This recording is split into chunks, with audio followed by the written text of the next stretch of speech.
text was already sent. 3 words that couldn't be taken back. I love you. It was meant for his wife, who'd been gone for 2 years. A small ritual of sending messages to her old number just to feel less alone in the quiet house.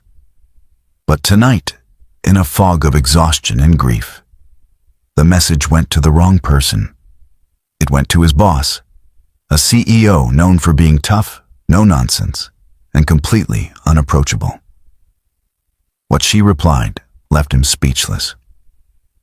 Before we continue, let us know in the comment section where in the world you're tuning in from. We love seeing how far our stories reach. And if this story speaks to you, don't forget to like, share, and subscribe. Isaac Walker sat on his couch, the house silent except for the hum of the refrigerator in the kitchen. His 9-year-old daughter, Allison, had been asleep for hours, but sleep wouldn't come for him. Not tonight. Not on the anniversary. 2 years. 2 years since Julia's laugh had filled these rooms. 2 years since he'd heard her voice call him from the kitchen, asking if he wanted coffee. 2 years of pretending he was okay during the day and falling apart when Allison couldn't see. He picked up his phone, scrolling to the contact he'd never been able to delete. Julia's number was still there, still saved with the heart emoji she'd added herself years ago. The phone company had disconnected the line months ago, but Isaac kept texting anyway. It was pathetic, maybe, but it was all he had. His fingers moved across the screen, typing out the words that had become a ritual. I love you. I miss you so much. Allison asked about you today. She wanted to know if you could see her from heaven. I didn't know what to say. He stared at the message for a long moment, and then hit send. The familiar whoosh sound filled the quiet room, and he set the phone down, closing his eyes. Then it buzzed. Isaac's eyes snapped open. His chest tightened. Julia's number never responded. It couldn't. He grabbed his phone, and his stomach dropped through the floor. The message hadn't gone to Julia. Erica Hayes, CEO. Oh God. Oh no. His hands started shaking. He'd sent it to Erica. Erica Hayes, his boss for the past 3 years. The woman who ran Summit Technologies with an iron fist and a permanent expression that said she had no time for anyone's nonsense. The 3 dots appeared at the bottom of the screen. She was typing. Isaac's mind raced. Should he explain? Apologize? Pretend his phone had been hacked? He started typing frantically. I'm so sorry, Ms. Hayes. That message wasn't meant for you. Please disregard. Her message came through before he could finish. Isaac, is everything okay? You don't seem like yourself. He stared at the screen. That wasn't what he'd expected. No irritation, no professional distance, just concern. His finger hovered over the keyboard. He could lie. Make up some excuse about the message being for a family member. Keep his personal life separate from work, like he'd done for 2 years. But something about her response, the gentleness in those simple words, cracked something open inside him. He typed slowly, his vision blurring. It was meant for my wife. Julia, she passed away 2 years ago. Tonight's the anniversary. I still text her sometimes when it gets hard. I'm sorry you had to see that. He hit send before he could second-guess himself, then sat there in the dark, his heart pounding. What had he just done? He just confessed his grief, his weakness, to the one person who could make his work life miserable. The response came faster than he expected. Isaac, I'm so sorry.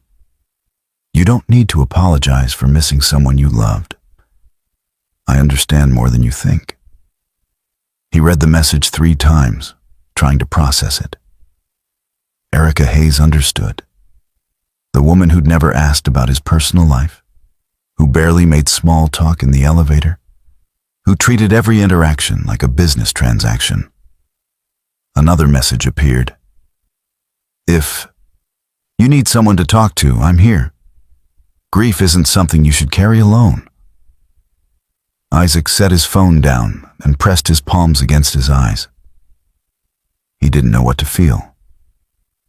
Embarrassment still burned in his chest, but beneath it was something else. Something that felt almost like relief. He picked up the phone again. Thank you, Miss Hayes. That means more than you know. I've been trying to hold it together for Allison, but some days are harder than others. Please call me Erica, and I know exactly what you mean. I lost my mother 6 months ago. The holding it together part gets exhausting, doesn't it? Isaac sat up straighter. Erica had lost her mother.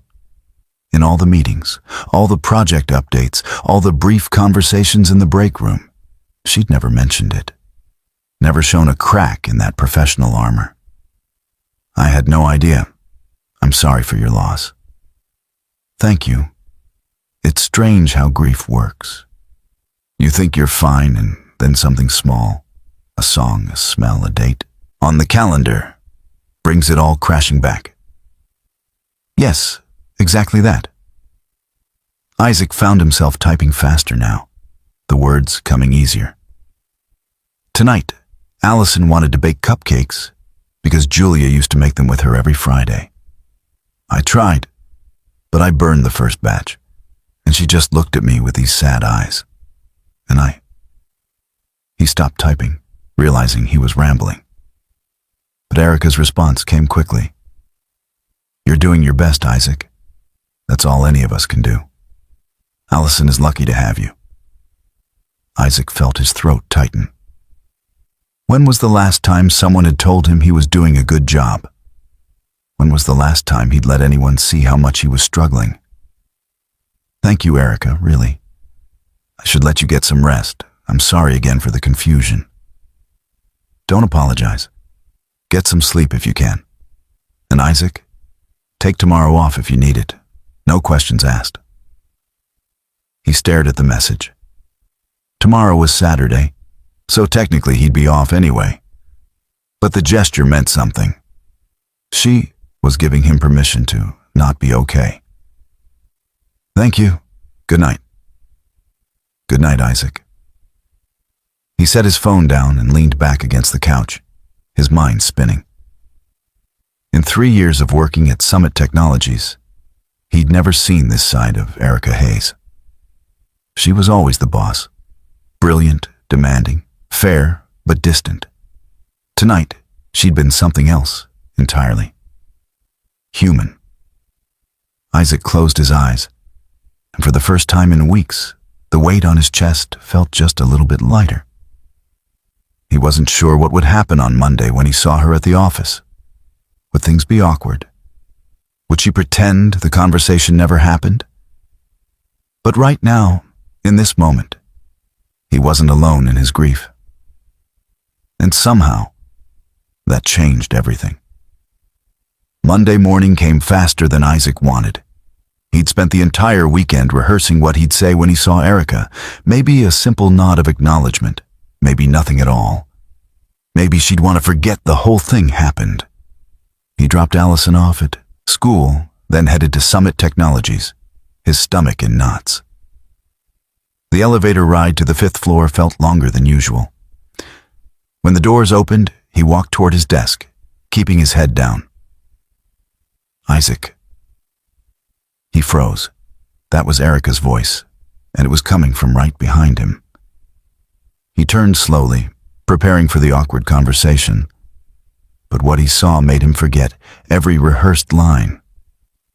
Erica stood there in her usual business attire, but she was holding 2 cups of coffee and a small white bakery box. Good morning, she said, her expression softer than he'd ever seen it. Do you have a minute? Yes, of course. She gestured toward the small conference room at the end of the hall. Isaac followed his mind racing. Was this about Friday night? Was she about to tell him to keep personal matters separate from work? Once inside, Erica set the coffee and box on the table. I hope you like vanilla lattes. I wasn't sure, so I got an extra shot of espresso just in case. That's perfect, actually. Thank you. She sat down, and Isaac noticed something different about